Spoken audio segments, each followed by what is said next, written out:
Chapter 12. A Different Tune. Gen C left Sam in his bedroom and, muttering into his AI, hurried off to report the incident. Sam followed the monk to the door, catching only a few of his words before the other teenagers appeared in the hall, demanding their own account of what had happened. He'd caught deep concern in the monk's voice and fear that Sam might have become trapped in the chamber. He hoped he'd heard wrong. "What is it?" Veronique asked when Sam produced the mysterious object after swearing them to secrecy and threw it on the bed. The four youngsters crammed in to get a better look. It was a tube with smooth carvings along its length, perforated with a row of indentations, and was light in both colour and weight. Could be ivory, horn, or maybe bone. Joe turned it over. Nono has a colonial chess set carved from whalebone, and the pieces feel very similar to this. But these... He poked the holes in the stem. I wonder what they're for. He lifted the bone, peering down the shaft. Oh, duh. It's a flute, look. Wiping it with his sleeve, he pressed the fine end of the shaft between his lips and gave the pipe a cautious blow, creating a low but melodic sound. He covered one of the holes, and the pitch changed. Excited, Sam forgot his manners and grabbed the find, placing it in his own mouth. "Hey, that—" Joe began, but was cut off by the tune Sam drew from the carved bone instrument, a piercing screech that violated every fibre of his being. Sam spat the flute out. "Ugh!" Joe's mouth hung open. He seemed to be staring into space. Veronique was peering intently at her fingernails. She was not moving either. Nor was Fedor, peering at Veronique out of the corner of his eye, veiled fascination frozen onto his face. "What the—" Sam looked down. Had the flute done this? "Guys?" He poked Fedor. Nothing. Sam clicked his fingers in front of the boy's eyes, but he did not so much as blink. Sam groaned, flopping back, head in his hands. His day was going from total turd to downright disastrous. He looked at the pipe, trying to remember which holes he had covered, and gave it a cautious toot. Nothing. He swore and tried again, desperately trying to recall the combination. After several more failed attempts, he let out a frustrated shout and fought the urge to throw the contraption against the wall. "No! No, no, no!" Sam pleaded with his frozen friends and whatever unseen powers held them. This could not happen. He was just starting to lower his guard, daring to let them in. Panicking was useless. He cleared his head, trying again to remember the placement of his fingers. Eyes closed, he slid his fingertips along the stem, feeling the depressions. He settled the last finger in place and lifted the flute. The same awful sound pierced his ears. "It's not fair," Joe finished. "Didn't your mother teach you to share? Well, go on then, give it a toot." Sam looked at Veronique, who glanced up at him. He looked over at Fedor, who had averted his sideways glance. "Go on then." Sam looked down, ingraining the combination into his memory, before taking his fingers off every hole. He blew, and the whistle produced a light-hearted trill. Joe beamed. "Cool, huh?" Very." Sam forced a smile. They had no idea what had just happened. Maybe nothing had, for them. He should not let himself become attached to people. One way or another, they would all leave him.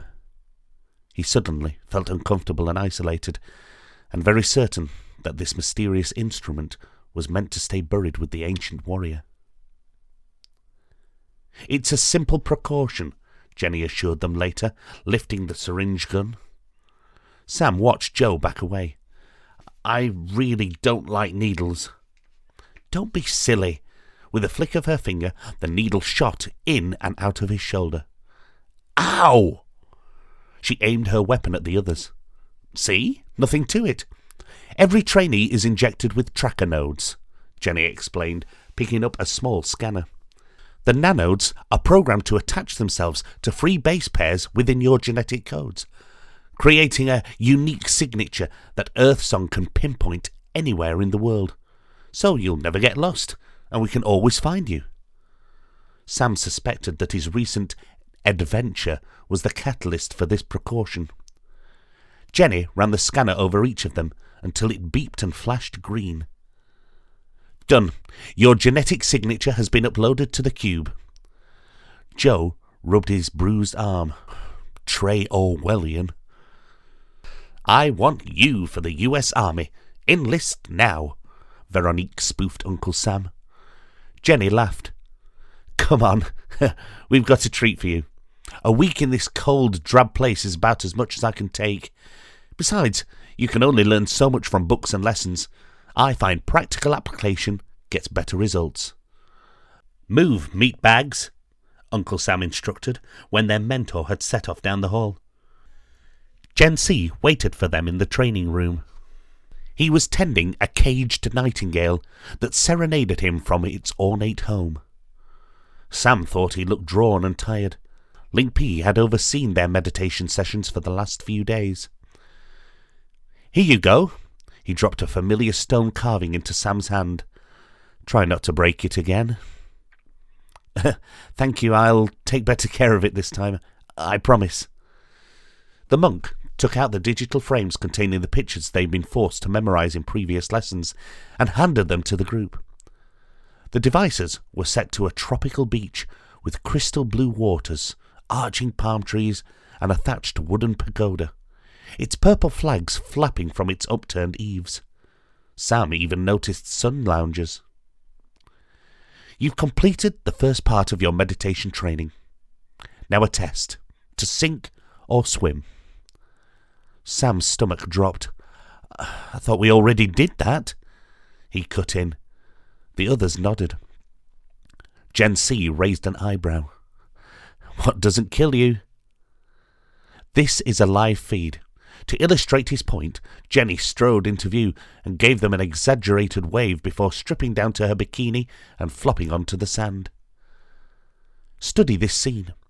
Commit every detail to memory. Don't think that'll be a problem, Sam muttered to Fedor, grinning. Veronique caught the comment and rolled her eyes. Sam blushed. Then when you're ready, fold to the sun lounger on the pagoda. He turned back to his nightingale, giving the students a few moments to focus. Joe, are you ready?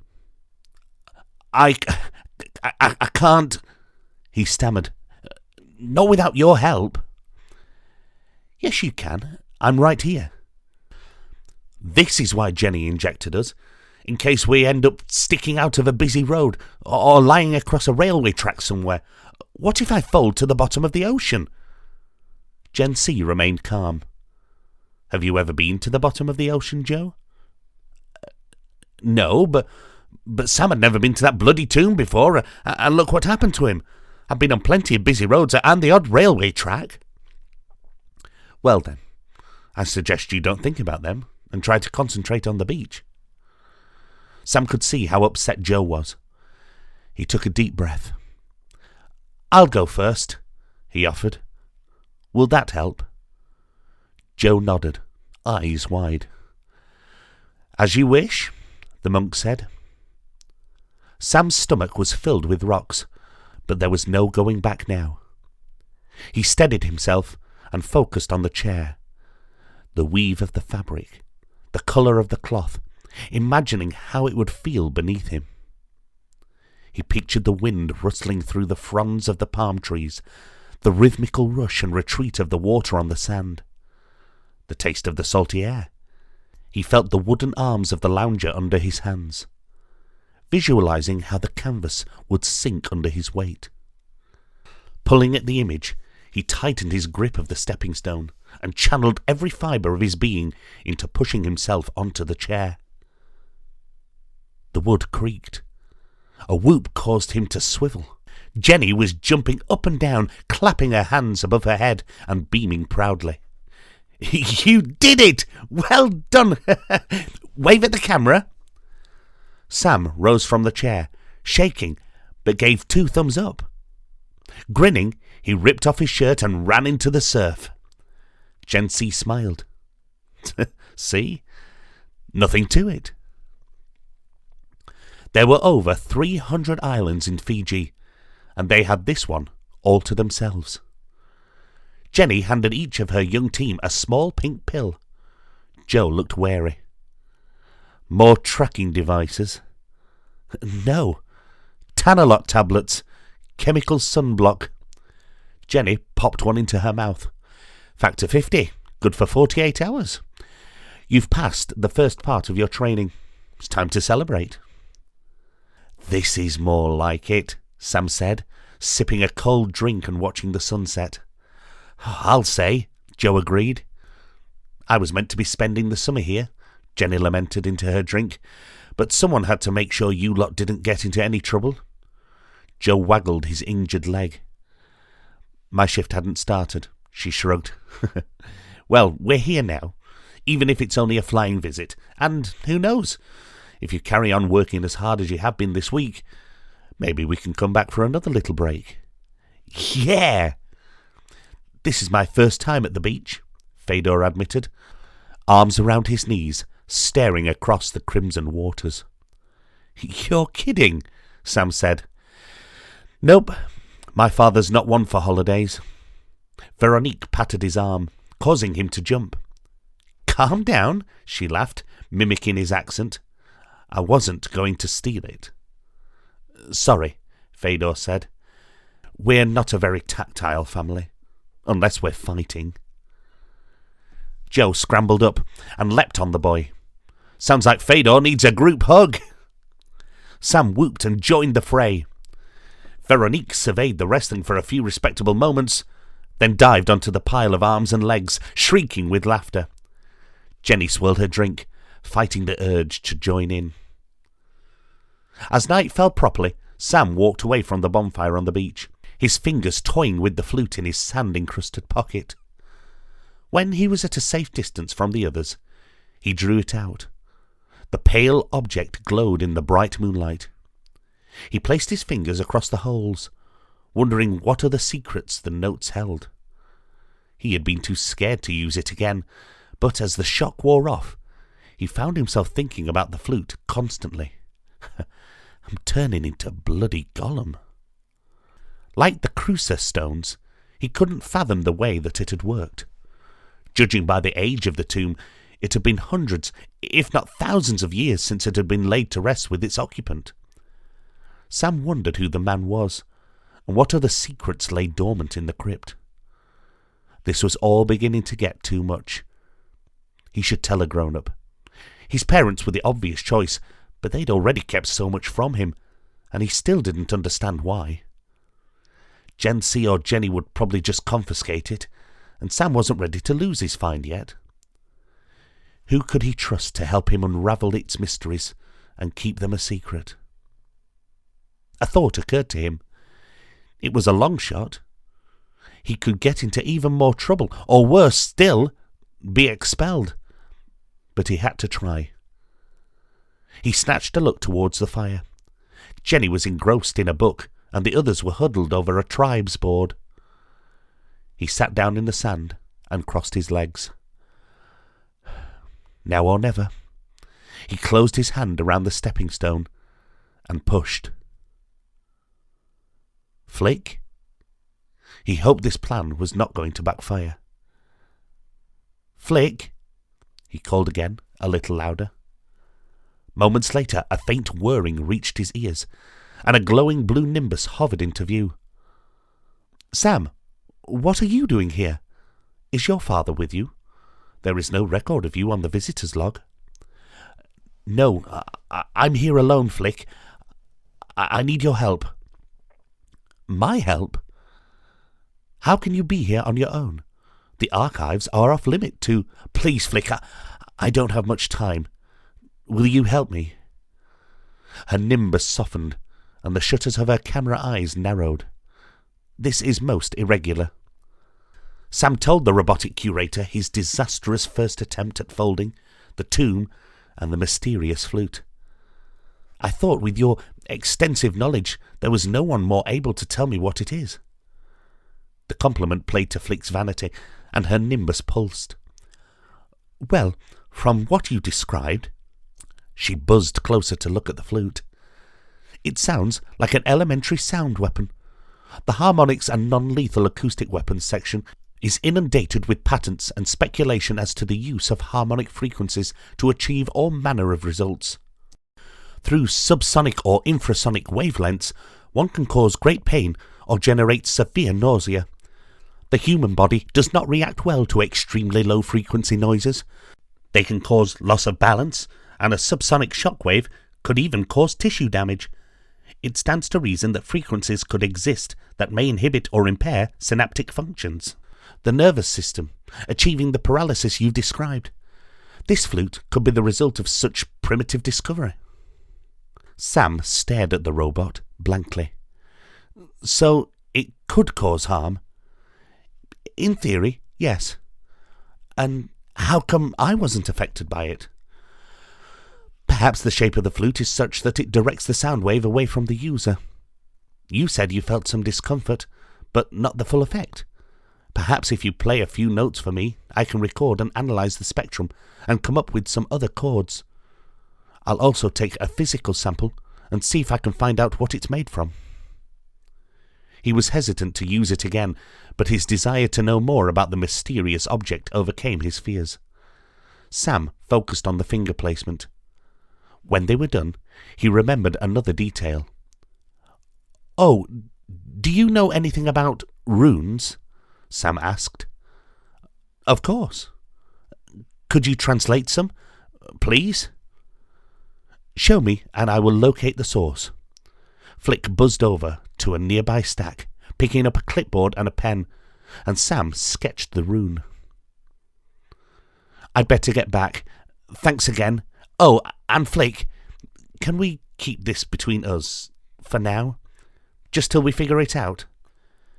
Flick finished the scan, and her nimbus flickered, showing a conflict between protocol and programming. "For now."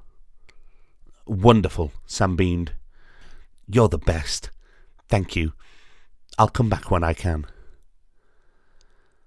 Fedor watched Sam reappear on the sun lounger. He walked over to the pagoda. "Good trip?" Sam leapt into the air and swore, "Don't sneak up on me like that. You'll give me heart failure." "Then neither of us should be sneaking around." Sam looked embarrassed. "It's not what you think." "How do you know what I think?" "Well, it's not what it looks like then." "What does it look like?" "Like I blatantly ignored Gen C and used the cruiser the minute his back was turned." "You're right," Fedor said. "That's exactly what it looks like." He loomed over Sam, dark eyes boring into him. "If you fail, we all fail. And my family is not getting kicked out of the order because of you or me." "You're right. I'm sorry. I just needed some help." "Help with what?" "With the flute," Sam sighed. "I think it's dangerous." Fedor backed away. "Dangerous? How?" "Let's just say I've discovered that blowing it in a certain way has some rather unusual effects on the people around me. I wanted to try and find out more before it hurt someone." "What sort of effects?" "It froze the three of you, that first evening. Still as statues, no recollection afterwards either. It scared the life out of me. Have you ever heard of anything like that before?" "Well, no, not until now. But then nothing we've seen or done recently has been normal. I think you should give us the benefit of the doubt. We may not understand it, but you do not need to do this by yourself." Fedor realized how ironic that advice was, coming from someone like him. "You're right," Sam said, feeling slightly ashamed of keeping the secret. I guess this is going to take some getting used to, isn't it? Fedor nodded. Come on. How about we go back to the fire, and you can help me beat Bookworm and the Parrot tribes? They think they're invincible, and it's really getting on my nerves. Sam could not help but laugh. I thought the terms of our arrangement were clear. Miss Keller regarded the person opposite her. They are. It's just taking more time. She rolled her head from side to side, staring at the ceiling. Time? She drawled. You need more time. Do you know what happened to the last person who disappointed me? The individual in the chair stared at her, unperturbed. If you want to kill me, kill me. Just don't torture me with amateur theatrics. Miss Keller was growing impatient. Well then, perhaps I will explain it to your children, given that you're so immune to my persuasion. The look she received in return was nothing short of poisonous, and she chuckled. Oh, is that compliance? It is. Good. When can I expect to be in possession of the scroll? It's not that simple.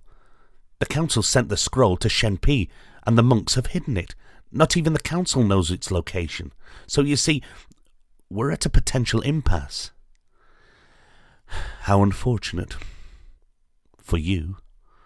With whom shall I start? Your daughter? Perhaps your little son? I said a potential impasse, not dead end. Careful with your choice of words, then. Skinning cats, my dear, drawled her guest. Never had the word dear conveyed less warmth or affection. There's always another way. Success in this case, however, relies on certain events running their course. Miss Keller was intrigued. Perhaps this fool could pull it off. A pity she had already decided to dispose of her pawns. Never leave an enemy behind you. Her father's words had stuck. Words were all that remained of the great Victor Keller now. Tell me more, she smiled. All things come to she who waits.